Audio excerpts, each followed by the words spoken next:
তাহলে এই ক্রোধ অবশ্যই ভালো।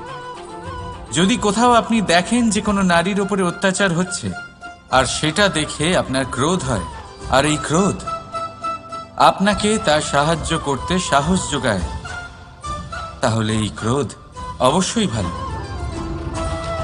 যদি এই সংসারে কোথাও আপনি কোনো অনৈতিক কাজ বা ছলনা দেখেন আর আপনার তাতে ক্রোধ না হয়, কিছুই অনুভব করেন না, তাহলে এটা কাপুরুষতা। তার মানে এটাই যে আপনি আপনার মনুষ্যত্ব হারিয়ে ফেলেছেন।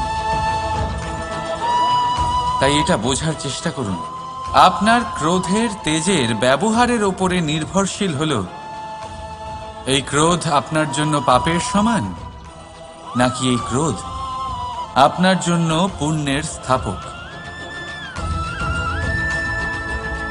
রাধা রাধা।